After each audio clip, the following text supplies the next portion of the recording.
Hello, everybody, and welcome to the 5th episode of Season 4 of the Coffin Corner Podcast. I'm your host, GoodNightPunk, and with me, as always, is my good friend, Richie. Richie, what's going on? Just another week of preseason football that I don't really care about because I'm just ready for the regular season to start. Yes, I agree. On that note, I heard a rumor that they might be doing or what the NFL wants and the Players Association is fighting with them about currently is one preseason game with an 18-game season. So then we wouldn't have to sit through the slog of preseason as much. I would much rather. Yeah, I've heard because they want to do an 18-game season and they want to do, if they do 18 games, they're going to do 2 bye weeks. Yeah. So yeah, I think it's either abolish the preseason altogether or they cut it down to like 1 week, which at that point just get rid of it. The problem with getting rid of the preseason, like, it's good for the people at the end of the roster because they get a chance to kind of showcase.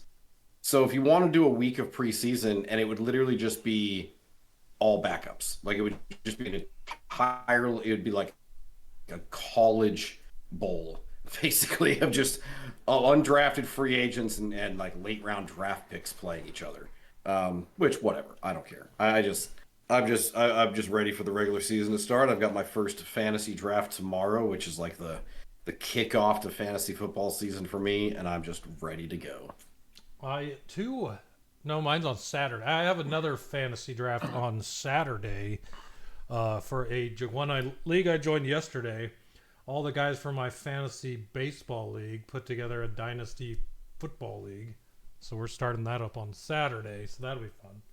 Another dynasty draft. Nice. Will definitely be interesting. Anthony Richardson's my first pick. He's got to be. Him or Shedeur Sanders, one of those two, number 1 overall. Exactly. Yeah. I just had a football draft. It was for NCAA football. Did you hear I was playing that? I did afterwards. I heard about it after, which is my favorite time to hear about things. Okay. All right. What do we got? What are we starting with? So top 5 today. We're getting closer to the season, so it's time to start looking towards the future. I figured we'd go with our top 5 Super Bowl contenders for 2025. I broke it up, you doing the NFC and me doing the AFC. That way we don't just have the same 5 teams. And I'll go first. So for the AFC, my number 5 is Houston. They made the divisional round last year, despite CJ Stroud having a quote-unquote bad year, as everybody says. I think they got better. They added Nick Chubb. They added a bunch of offensive weapons. Yes, Tank Dell's hurt, but they've got Christian Kirk and 2 other young receivers. Still got a good defense. Tank Dell will be back. But yeah. Okay. At some point. Yeah, I think by the playoffs, because he got hurt pretty late in the season. So I don't know when he'll come back. But yeah, I like the Texans, obviously, to win their weak division. And who knows? If Nick Chubb returns to, is a good form like Derrick Henry and Saquon last year, then they could make a run. Definitely could. Well, interesting on my 5. It's kind of one that people might not think of, but I think that they've done a good job of retooling themselves, despite the fact that they sold off DK Metcalf. Metcalf, right? Yeah. I don't know why I always get Metcalf and the guy from the 49ers that got traded. Like they're the same person. Like Debo and DK seemed like the same type of player in my mind for some reason. Just because their first names are kind of similar. Yeah. But they got Jackson Smith and Jigba is going to be the number 1 guy now. After a breakout year last year, they upgraded the quarterback supposedly from Geno to good God, what? Bradford? No. What is his name? Vikings quarterback. I'm saying Sam Bradford. Sam Darnold, isn't it? Yeah. Yes, there you go. I was like, Bradford, he's been out of the league for a while. No, Sam something. Sam Darnold, yeah. So now they got Darnold who had coming off a really good year last year. So if it's not a fluke, what happened in Minnesota, they've got an upgraded quarterback. I think they're a good team, and despite who my number 4 is, I think that division's completely up for grabs. So I think it's up. I think it's between my 5 and my 4, and I think whether either one of them makes the playoffs, they can make noise in the playoffs. So I'll just go with my 4 then because of that, and then you can go to your 4. Right, so the other one is the Rams, and the Rams are it's either a one or the other to me. I only think one team's coming out of the NFC West, and it'll either be the Rams or the Seahawks, and I think either one of them makes the playoffs. They have a good chance to make the Super Bowl. The problem for the Rams, the only thing that holds them back in giving the Seahawks the option is Matthew Stafford's back. And if he can stay healthy or get healthy even, because he's not completely healthy to start the season yet, they have a lot of weapons in LA. Not to mention they've drafted well the last few years, so they have a really good defense now again. So they have a really good chance. It just all boils down to Stafford playing because the backup is Garoppolo, and though Garoppolo's been good in his career, he hasn't been good lately. So we'll see what happens. Yeah, I agree. The question for both those teams is the quarterback. Because for Seattle, is Sam Darnold really turned his career around, or was it just Kevin O'Connell's coaching in Minnesota? And then for the Rams, can Stafford stay healthy? It's both very good teams that are building something. I like, I can't remember the coach in Seattle's name, the guy from Baltimore. Yeah, McDonald. He's definitely building a very good defensive run-first team up there. And then I do think the Cardinals, I don't know. I feel like the Cardinals may make some noise in that division, but we'll see. But yeah, I like both of them. My number 4, also coming out of the West, but then in the AFC, is the Chargers.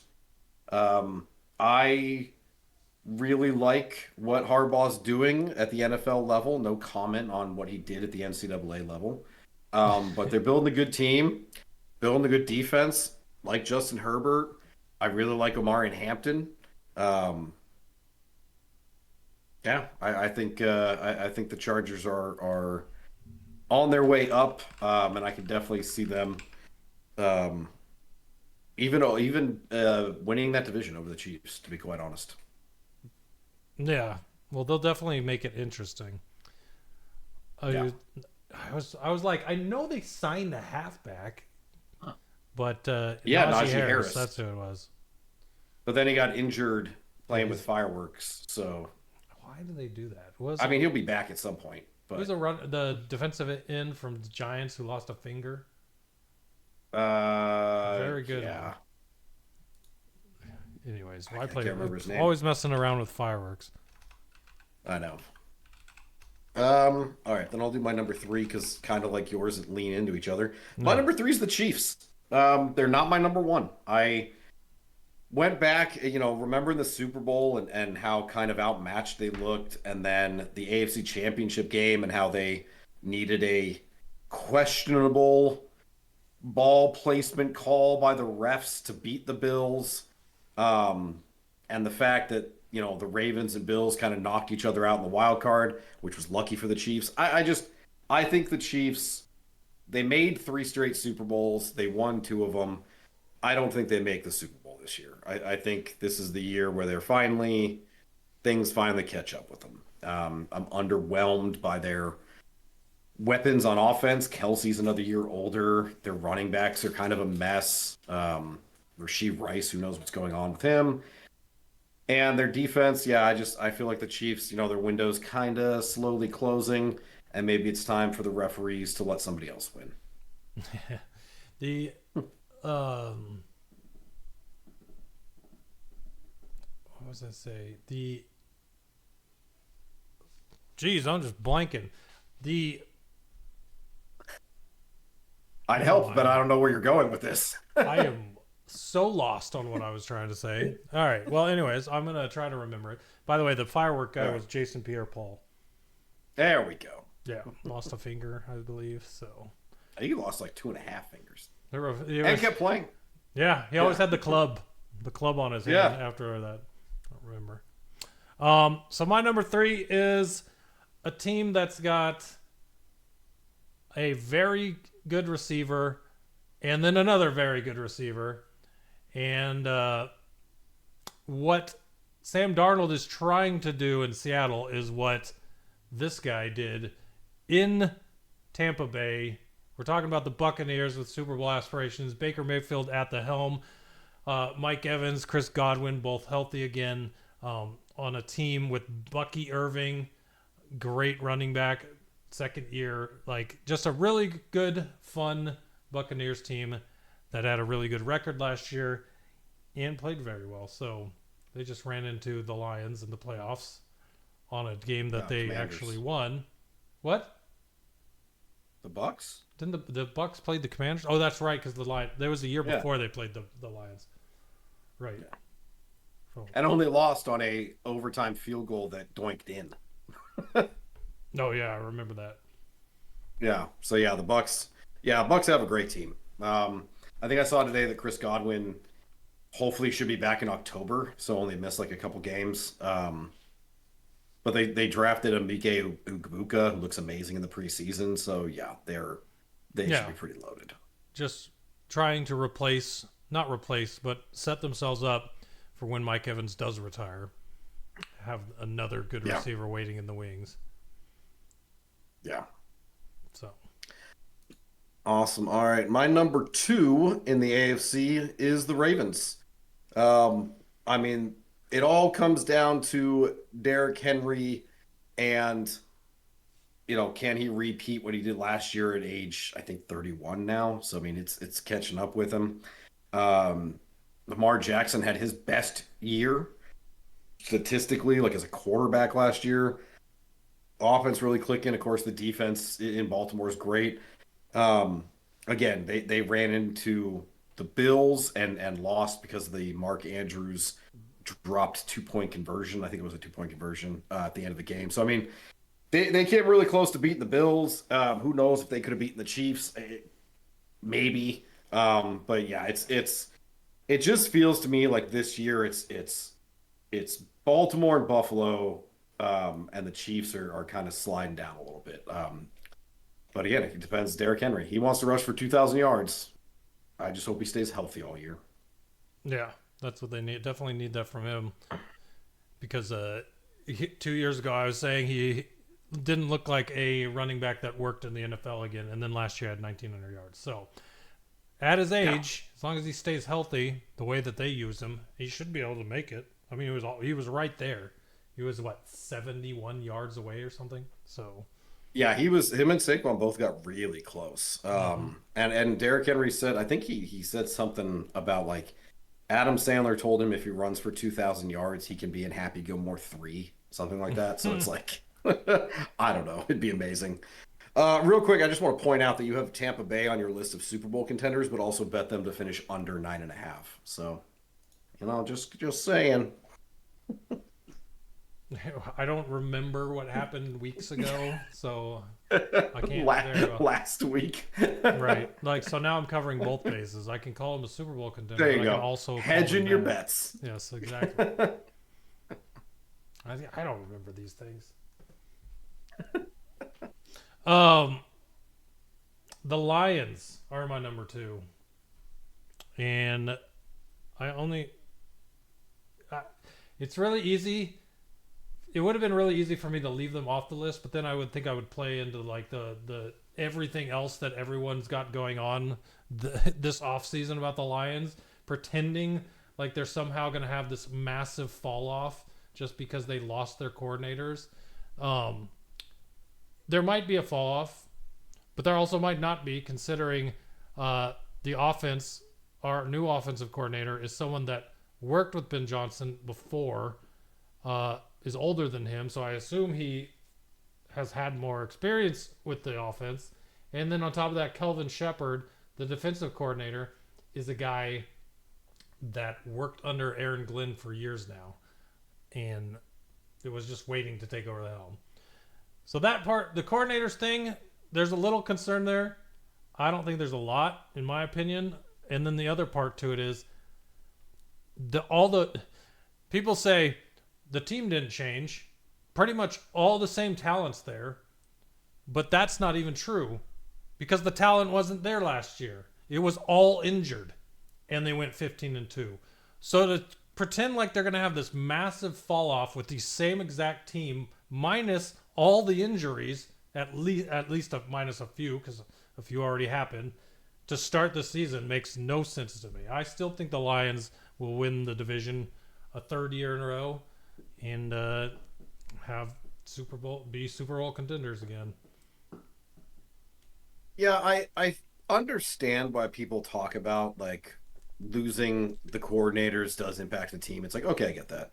I don't think it impacts. It's not like they're changing their offense completely.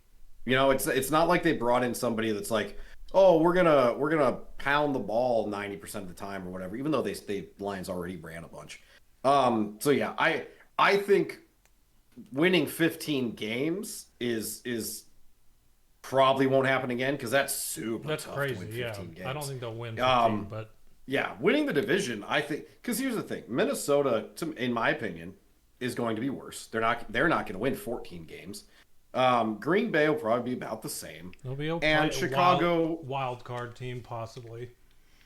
Yeah, and Chicago maybe wins 2 or 3 more games.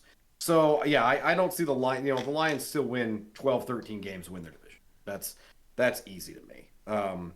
Yeah, I don't know. The only thing that like it's funny, like they all talk about the coordinators, but to me, I look at like Frank Ragnow leaving, and I'm like, well, that hurts more because like yeah, that's a bigger. He's the one calling protection and everything like that. That's the biggest one to me. But I don't think it's going to be, oh my God, they're going to win. You know, they're going to lose 8 games because they lost Frank Ragnow. It's like, no, just it's going to impact the blocking. Well, I think people forget or just didn't know that in the first 2 years under Dan Campbell, he was calling the offensive plays, not Ben Johnson. So, yeah. Now, while they've had the most success under Ben Johnson calling the offense plays, it was Dan in the past. So, and he's still there. Yeah.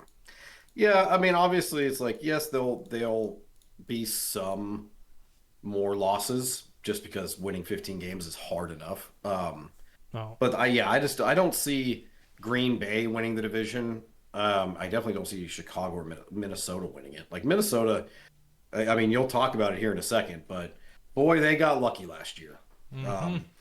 So my number one in the AFC, I mentioned it with Baltimore, it's Buffalo. I think Buffalo, they came an eyelash length of the football away from upsetting the Chiefs or having a chance to upset the Chiefs in the AFC Championship game.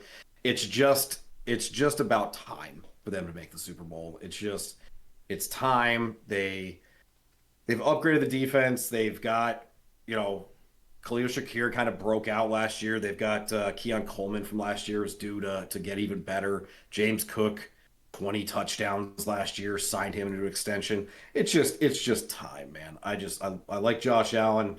I'm ready for them to be in the Super Bowl. Whether they win it or not, I don't care. Just get there. That's all I want to see. Have you been watching the HBO Hard Knocks? Show? Hard Knocks. I don't have HBO Max, so no. Oh, okay. Yeah, so Josh Allen is just such a likable guy. It's crazy. Like, every time I see clips of him, it's just like, what a cool dude. He seems like the coolest dude in the world. I really think it would be cool to see him in the Super Bowl. And you know what? No disrespect to Taylor Swift, but I would rather see Haley Steinfeld shown in during games a lot more than Taylor Swift. So let's get on that. Exactly. Very true. So, my number one is the Super Bowl champ because how could it not be? Young secondary that's crazy good. Saquon Barkley, who just had the season of a lifetime and somehow didn't win MVP. Jalen Hurts playing at a clip where they are winning the way they are. Just a good overall team. AJ Brown, their offense, like it's just a really, really good team, the Eagles, and I don't see how anyone could not see them at least going back to the Super Bowl. Anything they lose, they immediately restock with free agents and draft picks. I hate it because they're in my division, but that is like one of the best run franchises in the NFL.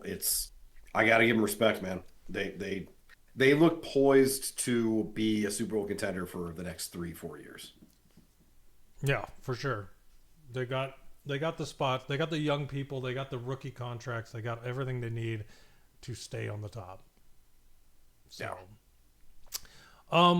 so let's go back into some of the teams that didn't make our lists, and most notably, based on the hat and shirt you're wearing, I didn't have the Commanders in there. I didn't think you'd be offended by that. I don't. It's not that I don't consider them. This. Hold on. It's not that I don't consider them a Super Bowl, a contender that could go to the Super Bowl. It's just I don't have them in the top 5. But yeah, personally, I would have had the Commanders over the Rams. Even a healthy 40-year-old Matthew Stafford does not impress me that much. If Jaden performs the way he did last year, the defense should be better with the additions to it. I do think the Commanders are better than the Rams, but that would be the only one. It's not like I'm sitting here like they should be number 1. I would flip them with the Seahawks, there's a lot of, to be honest. But I get what you're saying. Yeah, I like the Seahawks defense more than I like the Rams defense, and I like the Seahawks like run game. And I don't know how much the Rams are going to get out of Devontae Adams. I don't know, but yeah, I'm not going to see her like I love my team and I want my team to succeed. And Jaden, he played one drive in the preseason game, looked good, but it's like with CJ Stroud. The expectations were set so high during the rookie year that now everyone's like, oh, he's going to win MVP this year. It's like, I just want him to be above average. Like that's all I want. I don't expect the guy to go out there and be Lamar Jackson. Just be above average and let our run game and defense improve. But I do think the Commanders are a top 5 team in the NFC. I will at least say that. All right. So reasonings on why I didn't pick them or the Vikings. Vikings specifically. If you go by their, if you go by records in 1-score games, and you were to flip it completely on its head for last season, the Vikings go down to 6-11. From what was their record? They were 14-3. Yeah, there you go. 14-3. So that is a massive swing. So let's say things even out and they only win half. All right, that's what 10-7. 10. Yeah. So right on the edge of the playoffs, like not even like possibly for sure making the playoffs. So that's pretty rough. The same thing goes for the Commanders. They were what 12-5. 12-5. Yeah. So they add another 4 losses if you flip them, which would have made them 10-7 as well. Same record as the Vikings. Yeah, it's just everything will even out. Lions themselves go from 15-2 to 10-7. Yeah, they're all. But that's 10-7 is if you didn't add them half of the games back. So yeah, it's tough to say. I just feel like some things are going to even out, and it might be harder than it was last year for certain teams. But yeah, I mean, granted, there you go. With, the Seahawks. The Seahawks are 6-11 if you flip their ones. So, and 7-10 for the Rams. Yeah, I mean the Chiefs and the AFC would have been at 4-13. Yeah, that's insane. 10-0 in 1-score games. Broncos would have been 15-2. You know, there's some teams that get very lucky, and the Vikings. It's funny too because like I remember hearing this a couple weeks ago. The Vikings, like the last 3 years, have kind of swung back and forth between being very lucky in one-score games or then terribly lucky and finishing with like 7 wins. And then last year they were very lucky again. So it's like, well, if this year, if the pendulum swings back, they're going to be very unlucky and win 7 games. Not to mention quarterback change. So yeah, it's an interesting stat, and again, that's why with the Chiefs, it's like, yeah, I have them third because they get very lucky when the refs help them cheat. So, if that ever stops and they just play the game, it'd be interesting to see where they ended up.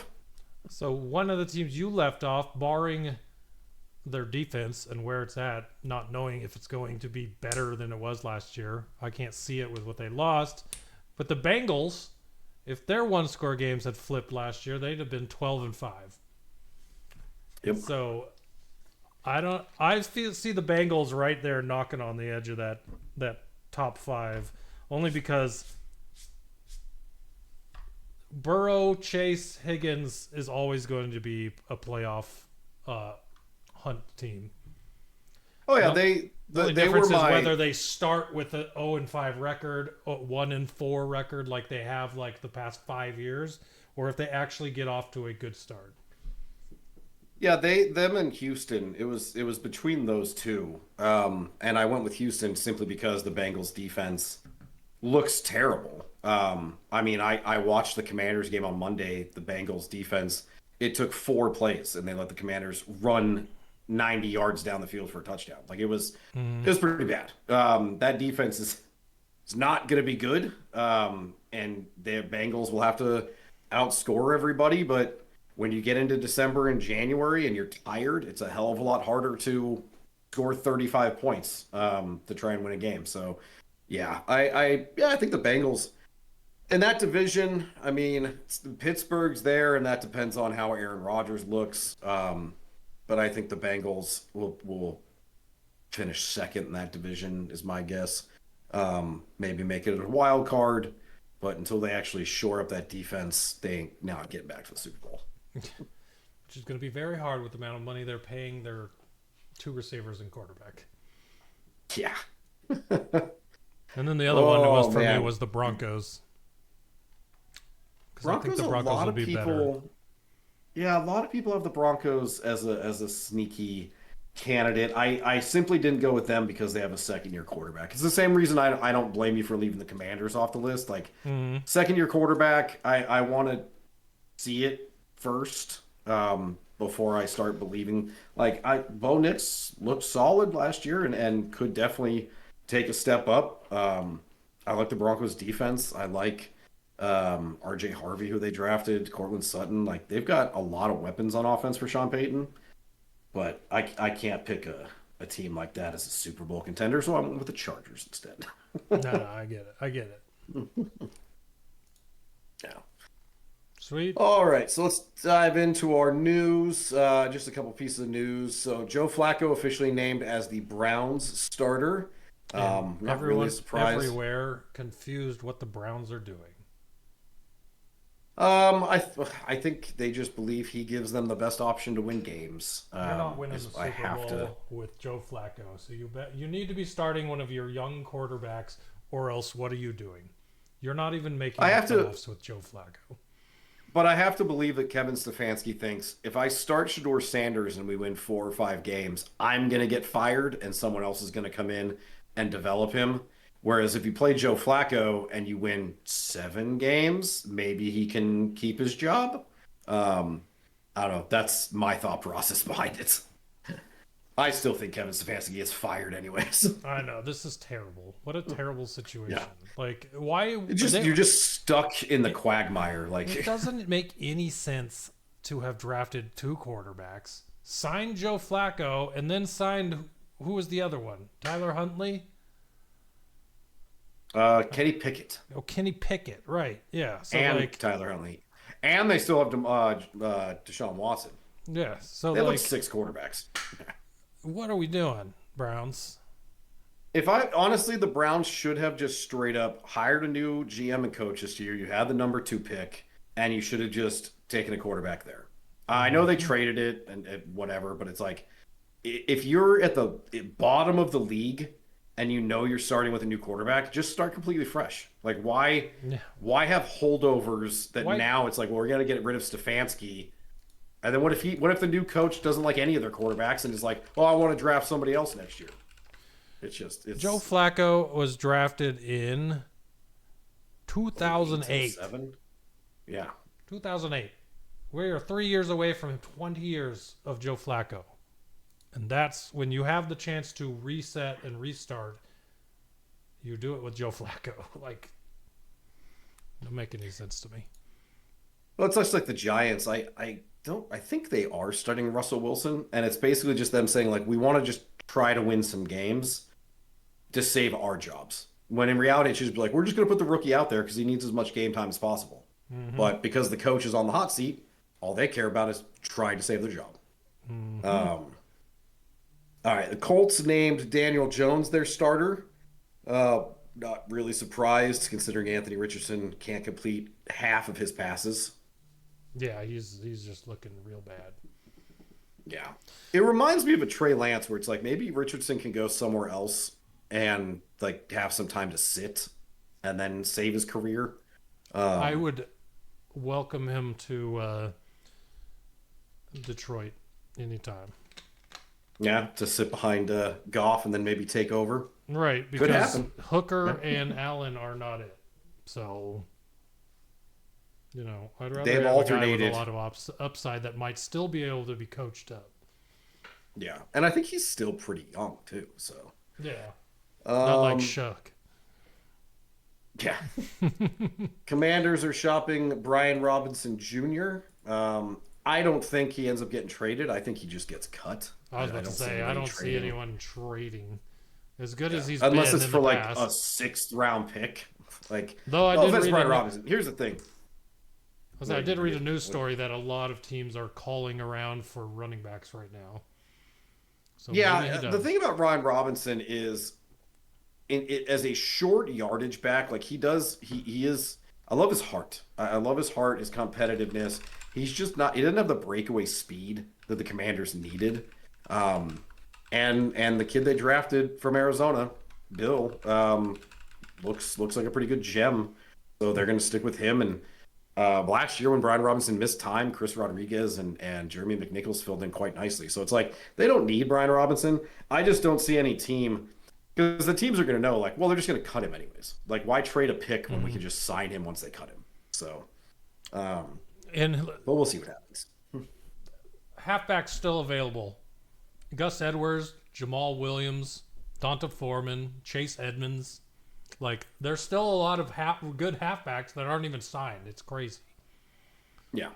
So, Yeah, well, we'll see. All right, let's dive in. So preseason week 2, I just selected a couple players to highlight.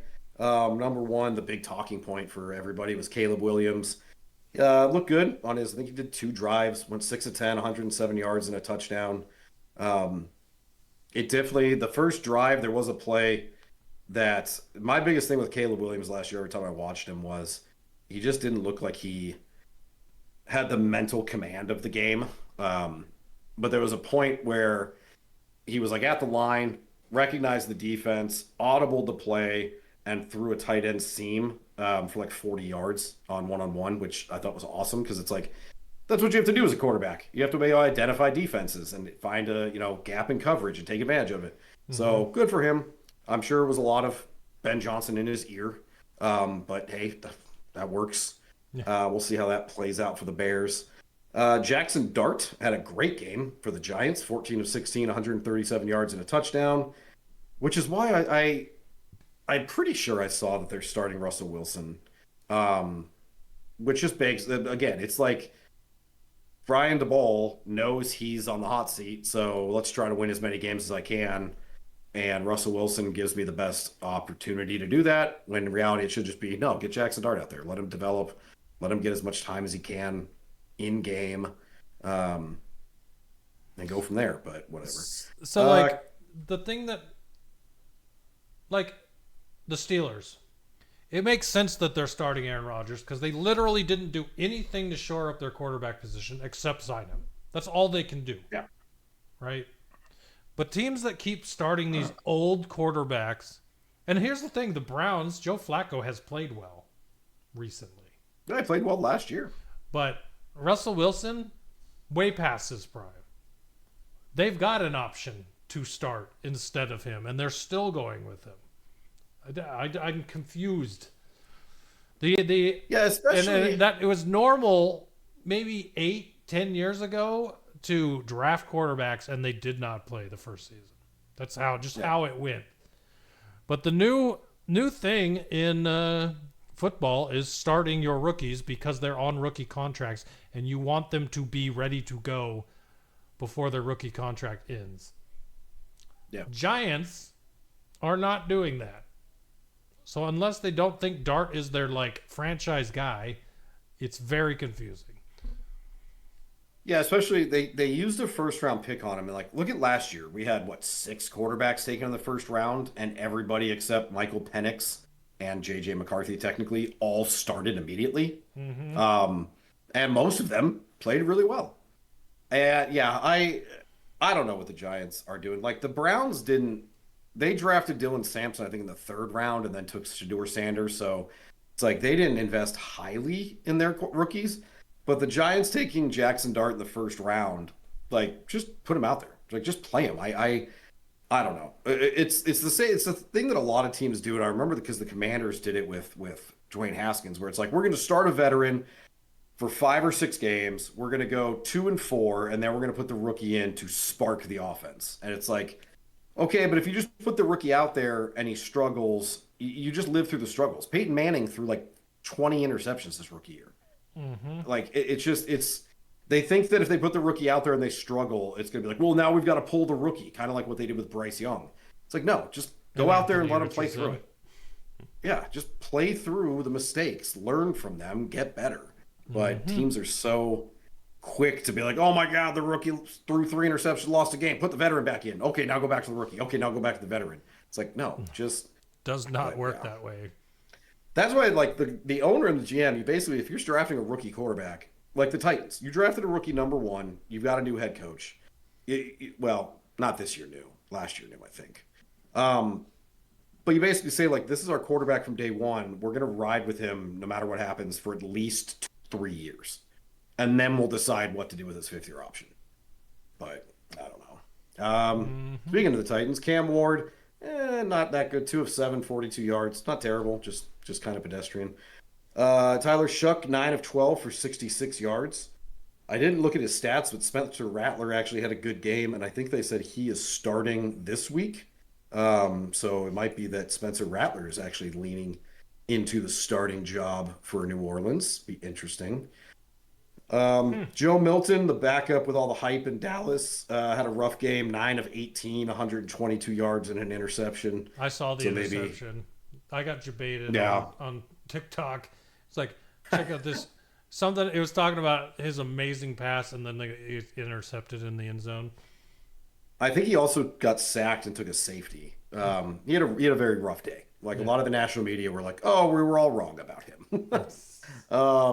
And then Ashton Genty, good game, 7 carries, 33 yards, and a touchdown. So bounced back after his 4 carries for -1 yards. How has the last year's preseason darling done this year?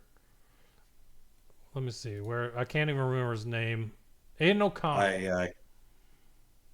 Yes, the Raiders. I haven't seen anything about him. I have not. Yeah, I have not been paying attention, to be honest. Since Gino's starting, it hasn't really mattered, apparently. 15 of 23, 138 yards, and a pick last week. So, not great. Good job. All right. So our preseason week 2 depth charge, we both kind of sucked. I only had the Bengals over the Commanders. Went 1 of 4. You went 0 of 4 for yours. So yeah, I miss one and lose out on money the first week, and then I just don't get any right. So yeah, that was rough. So this week I decided, screw it. I'm just going to take all of the highest pay lines. So my odds are plus 78.97. I bet $5 to win like $360. So it'd be pretty great. Nice. But I went Rams over Browns, Jags over Dolphins, Vikings over Titans, and Seahawks over Packers. Did you have a chance to do yours? Oh, we're gonna do it live. You ready for this? All right, we'll do it live, pal. We're doing it live. All right, so I'm looking at the schedule here. Let's pick a Thursday one. You got Pittsburgh versus Carolina, New England versus New York. Pittsburgh and Carolina just ended. Oh, yeah, New they are England, New done. York. It is Thursday. Yeah. I don't know why I'm thinking Wednesday. It's Yes. Wednesday. All right, we'll pick Friday. It is, in fact, Thursday. So we'll go with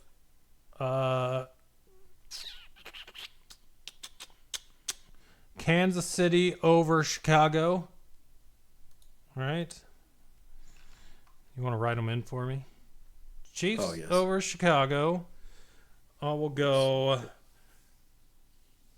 Colts over the Bengals because the Bengals don't even have depth on their first team defense. Yeah, we'll go Denver over the Saints. And Arizona over the Raiders.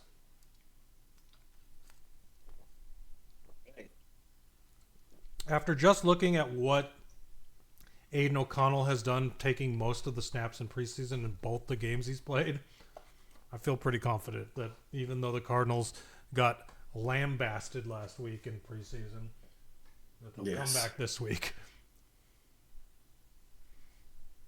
So, there we go. All right, there you go. That is our week 3 depth charge. We'll see how that does. And now we move on into our offseason recap for the AFC and NFC North. So we'll start off with the AFC North. Baltimore Ravens won the division at 12-5 last year. They lost Nelson Aguilar, Patrick McCarry on the offensive line, Malik Harrison, Chris Board, linebackers, Tre'Davious White, very good corner, Trayvon Mullen, Marcus Williams, gained Cooper Rush, DeAndre Hopkins is now there, Joe Notebloom, tackles, good, Jake Hummel, Jair Alexander, good when healthy, and Chidobe Awuzie. Drafted Malachi Starks, Mike Green, and Teddy Buchanan. And their over-under for this year on FanDuel is 11.5. Isn't it crazy that after leaving the Cardinals, DeAndre Hopkins going places isn't breaking news? I didn't even know he went to the Raiders. Yeah. I mean, but the unfortunate thing is that's like what happens with players is like older players that don't stay on their team forever. Yeah. Terry cough. So yeah. Well, you remember what happened with Julio Jones and yeah, there were a bunch of them. Just like, yeah, what was the now? When the Texans drafted DeAndre Hopkins, they had another receiver. Was it Andre Johnson? Andre Johnson, yeah. And yeah, it's like receivers, you'll be like top 5 in the league and like fantasy relevant, and then you go to a new team, have one bad year, and it's like, oh, your career's over with. Like, just yeah, it's sad. So yeah. Anyways, 11.5 for the Ravens. I'm gonna go over. I mean, they've won. I think they won 13 games 2 years ago, 12 games. Like I see them winning another 12. Yeah, based on who's in their division, I don't see them losing out on a lot more games. So I say over 2. Though I do believe that the Bengals will be better this year. All depends on that defense. Yeah. Or the next up, Pittsburgh Steelers. 70 points. Yes. Steelers finished 2024 10-7. They lost Russell Wilson and Justin Fields, both their starting quarterbacks. Najee Harris, one of their starting running backs. George Pickens, the starting receiver. Mike Williams, Van Jefferson, Dan Moore, James Daniels, Nate Herbig, Dante Jackson, Minkah Fitzpatrick, DeMonte Kaize. They signed Aaron Rodgers to be their be-all, end-all at quarterback. Mason Rudolph still there as backup. Kenneth Gainwell, backup running back. Traded for DK Metcalf, signed Robert Woods. Traded for Jonnu Smith. Got Darnell Parham, tight end. Malik Harrison, Jalen Ramsey, Darius Slay, Brandon Eccles, Juan Thornhill on the defensive secondary. Drafted Derek Harmon, who I actually saw was carted off during tonight's game, so that's not good. Caleb Johnson, running back, and Jack Sawyer, defensive end. Now, the running joke with Mike Tomlin is that he does not ever have a losing record. FanDuel has their over-under at 8.5. Basically saying, are they going to have a losing record or not? That's funny. I'm going to say not. I'm going to go over. I think they get to 9, at least. Yeah, you look at defense is just so good. Defense is so good, but then also you look at everything they got beyond Rodgers in that offense. Kenneth Gainwell, Metcalf, Woods, Jonnu Smith, Parham, all very good. Running back Caleb Johnson. I love who's been looking Johnson. really good too. I love Caleb Johnson. We have our dynasty draft, and I know he won't be there when I pick. But I would take him if he was. I really like Caleb Johnson. Yeah. Yep. So that's what I'm thinking. Over as well. Yeah. Now, if Rodgers gets hurt, I really have no. I know they drafted someone. I can't remember. I'm gonna look it up real quick.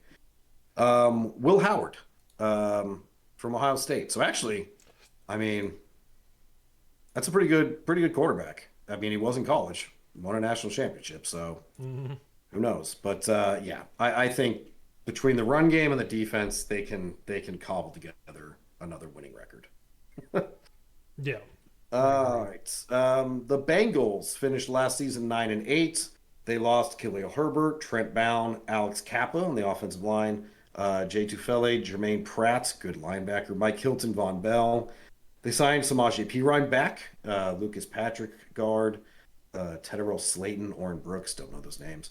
Shamar Stewart, they took in the first round. That dude, we talked about him pre-draft because he had a perfect 10 RAS score. Demetrius Knight Jr., Dylan Fairchild, Barrett Carter, their other draft picks. So, and then of course they have Trey Hendrickson, who is holding out because he wants a new contract. The Bengals over-under is 9.5 for this year. I'm going to go under because that defense is so bad. I mean, they could win 9 games. They did last year. I can't see a path to them having double-digit wins with a defense that bad. Unless, literally, like you said, they're scoring 70 points a game. Yeah. I'll say under 2, just that they repeat the record of last year. Yeah, that's the thing. Like, it's 9 wins is nothing to scoff at. It's really like I said, I don't see how they could win unless so many of their defensive players have breakout seasons. Like all these no-name defensive players all suddenly start playing like Pro Bowlers. But yeah, that would be magical. All right, last but not least in the North, we've got the Cleveland Browns, who finished last season at 3-14. They lost Jameis Winston, Dorian Thompson-Robinson, one of our favorites, Nick Chubb, Elijah Moore, Jedrick Wills, James Hudson, Nick Harris, all offensive linemen, Dalvin Tomlinson, Maurice Hurst, Mike Ford, Juan Thorhill, Rodney McLeod. They signed Joe Flacco, who was mentioned is their starter for now, Kenny Pickett, who I think is even out hurt. Deontay Johnson, no idea that he was on that team.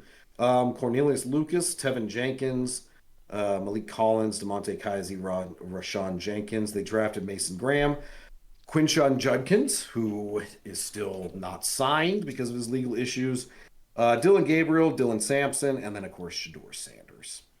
And FanDuel has their over-under at 4.5, which I believe is the lowest in the NFL. As it should be. Under. Under 4.5. I know. It's so like that's such a low number. And it felt like they were doing okay for half the season. So yeah, it's such a low number. You think they have to get past this many, but that team looks bad and probably will be bad. Deontay Johnson has not done anything for 2 straight years. You lost Nick Chubb. So your starting running back is who now? Jerome Ford. Yeah. So. Yeah, I'm going under as well. I like some of the pieces on the Browns. I like their receivers, Jerry Jeudy and Cedric Tillman. I like that's about it though. So I like Njoku, but oh yeah, I forgot they have Njoku. Yeah. Yeah, I'm going under too. It's like we talked about, like I think last year there were like 5 teams that won 5 or less games. So like there are like someone's got to be at the bottom of the barrel. Someone's got to have the number 1 pick. And my thought process as well is like I might have gone over if there was something to be excited about. Like if they had named Shedeur Sanders or Dylan Gabriel. Dylan Gabriel, that's his name, right? Yeah, Dylan Gabriel, the starter. There'd be some excitement there. It'd be like something will be different about like next year. But last year they had Jameis Winston as the old guy throwing, and I think Jameis Winston's better than Flacco, and they didn't win. So, what are you gonna do? They lost big players. They lost, Well, and there's a lot of talk, of course, on social media about especially the Saints and the Browns, who will have their quarterback rooms are just a ridiculous mess. Mm-hmm. That they are just tanking for quarterbacks for out of the draft next year, because next year is supposed to have a very good crop of quarterbacks. The only way that works for the Browns is the fact that they did not take a first round last year. Since Dylan Gabriel was a 3rd and Shedeur was a 4th. If they draft a 5th. first rounder, okay, it's 5th. If they draft a first rounder next year, I wouldn't be as hard on them as if they had drafted a first this past year. Yeah. Well, like the Saints, they drafted Shuck in the 3rd round too, I think. Yeah. So they could very easily, if they finish 1 or 2 in the draft, be like, oh yeah, we're definitely taking a quarterback. I just, I don't think, I don't like to think that any teams are tanking, but you never know. All right, well, there you go. So that is the AFC North. We were similar on all of them. So there you go. All right, moving into the NFC North, starting off with the Lions. I will let you go ahead and introduce your team. All right, so the Detroit Lions, 2024 record, 15-2, best in the NFC, number 1 seed. Lost their first playoff game. They lost QB Teddy Bridgewater, guard Kevin Zeitler, Frank Ragnow, the center, retired. Zadarius Smith, still unsigned by any team. Carlton Davis, great cornerback.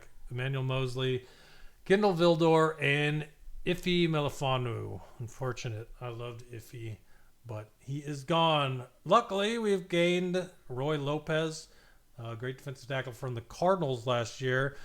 Linebacker Grant Stewart, who has had an amazing preseason. Cornerback DJ Reed, the best free agent in last year. Avonte Maddox and quarterback Rock Ya-Sin. They drafted Tyleek Williams, defensive tackle, a guard named Tate Ratledge, and wide receiver Isaac Tesla. Tesla? Yeah, Tesla. They say it's Tesla, but I always think Tesla when I see it.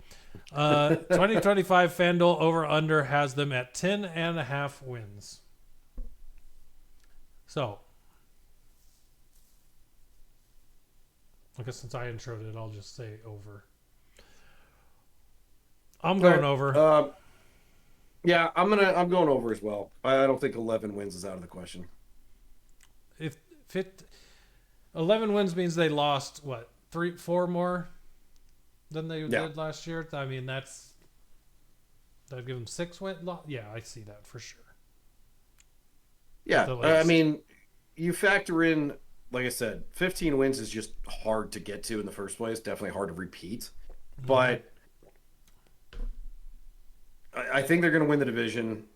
Should be, Eagles. Them will be fighting for number 1 seed.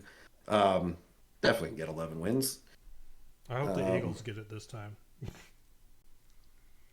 Let me just talk about how much I think. Let me just talk about how much I think buys are not good for you. When you take 2 weeks off while everybody else is playing, then you come out and play like you did against the Washington Commanders. I don't want to buy. Give us the 2 seed where we get home field advantage, then I'll be happy. There you go. All right. So next up, we had the Minnesota Vikings, who finished 2024 at 14-3. Last time lost Sam Darnold, we talked about. Nick Mullins, their backup. David Quisenberry. Garrett Bradbury, 2 good offensive linemen. Jonathan Bullard. Jerry Tillery on the defensive line. Stephon Gilmore. Shaq Griffin. Good secondary. Gained Sam Howell as their backup. Good luck with that. Traded for Jordan Mason and paid him a lot of money.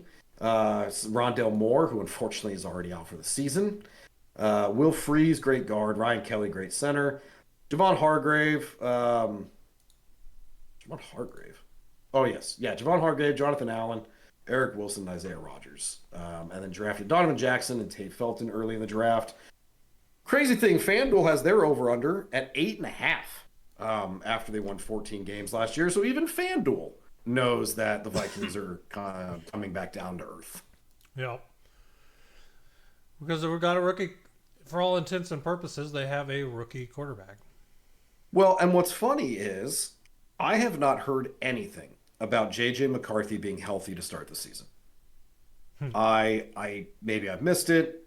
Maybe it's just not even a question, but I have not heard them say, yes, he's ready to go week 1 against the Bears. If they roll out there and have to play Sam Howell for 1, 2, 3 games, that's just 3 losses. No disrespect to Sam, but what he's shown in the preseason this year, it's like, you're not a rookie anymore. He has not developed at all since he left Washington. He is not ready to be starting.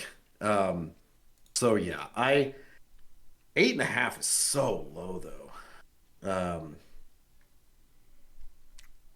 I'm gonna go over just because 9 wins. I feel like they can get back to 9. No, you know what? Fuck it. I'm going under. I really like. I'm going under. I don't. The Vikings. We talked about how lucky they were in 1-score games. That luck's got to run out. So I'm going under. I'm going to go over. It's a tough one.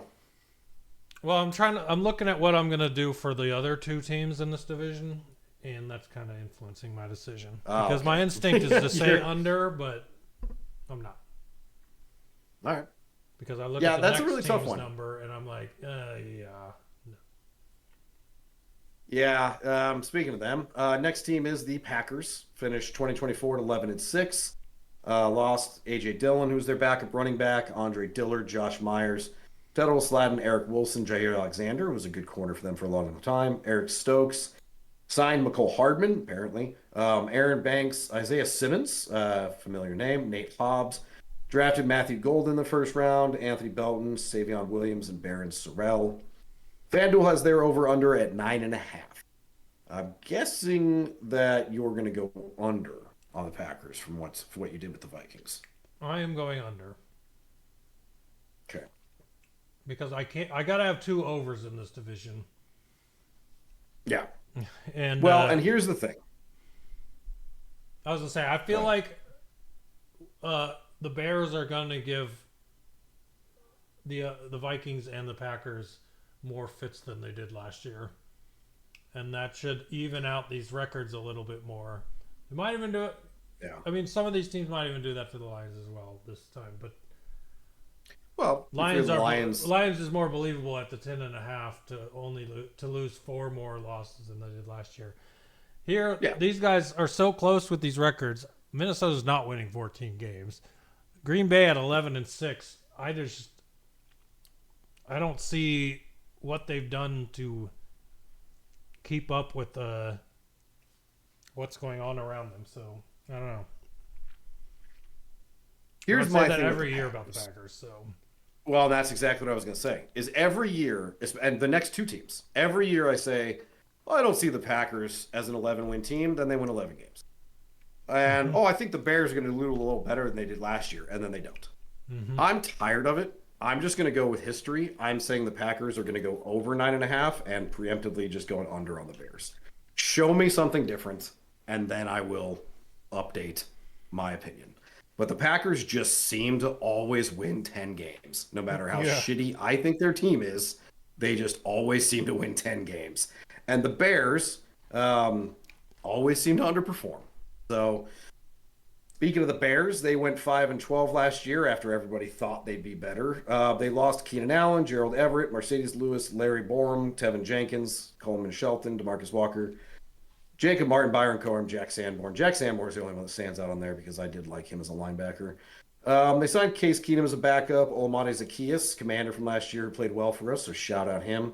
Traded for Joe Thuney, got Jonah Jackson, Drew Dahlman on the offensive line, and signed Grady Jarrett. Drafted Colston Loveland, which was a weird pick. Luther Burden, Ozzie Trapio, Shamar Turner, and Ruben Hippolyte, which is an awesome last name.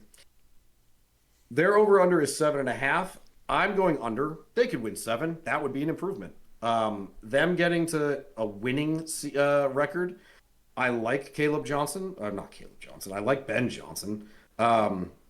Caleb Williams did look good in the preseason game. I am just sick and tired of expecting the Bears to get better and then them just continually be a 5 or 6 win team. So until they prove me wrong, I am going under. Yep, I'm going under. I'll give them 7 wins, but I'm not giving them 8. 7 would be a great year for them. I mean, that's the thing. Like 7 wins it would be up to, so yeah, it would be good. Yeah, and it would be Ben Johnson's first season winning 7 games. Like that would be good. I would love to see them do better. My dad, shout out to the Brookses, who I know Ed listens to the podcast. They're all Bears fans. They would love for them to improve. I'm just tired of hoping for something to happen and them continually underwhelm me. So hey, if they break off and have a Commanders run and win 12 games, good on them. But I'm not betting money on it. So I scrolled up in the notes to the image I added at the beginning. Do you know what the last year's Packers record would have been if you flipped their 1-score games? 11-6. Yeah, isn't that crazy? They are what they thought they were. And it's annoying as shit because I hate the Packers, but they just continually win games. Like they either win handedly or lose handedly. Yeah, it's just so annoying, but yeah, it is what it is. So, all right. Well, in the NFC North, yeah, we had the Vikings and Packers different, so we'll see how that pans out. Mm-hmm. But that is it for today. Next week we've got the West divisions, AFC, NFC, so we can talk about the Cardinals and Chargers and Broncos, which I know are teams that we're interested in this year. And then. So for week 1, we've got games on Thursday and Friday, the 4th and the 5th. How do you feel about recording the podcast, say, Wednesday afternoon? Yeah, that works for me. Okay.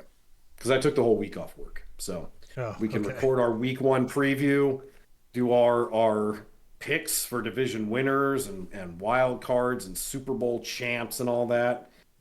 Do our week 1 game picks. We'll see if I can not get steamrolled by you for 1 year. Yeah, we'll see how that pans out for me. And recap how our fantasy drafts went. So I like it. Sweet. Awesome. All right, everybody. Well, if you're watching this, remember you don't have to watch it. I mean, if the shine of my bald head is too much for you, you can find us on any podcast app by just searching Coffin Corner Podcast. And then you'll save yourself your vision. But if you aren't watching this and you would like to go blind, you can find us on youtube.com/@Coffin Corners. And that's where we are most of the time. You can also find us on TikTok, on the Tickety Talks at Coffin Corner Podcast. You can also find us on Twitter at Coffin Corners. Posted 2 TikToks last week that got quite a bit of views. People enjoyed are ready for football and enjoy your punniness. So if anybody that saw those TikToks and decided to give the podcast a chance and you made it this far, Thank you. Yes, And exactly. DM us on TikTok, and I will give you a shout out on next week's episode. That'd be awesome. Do it.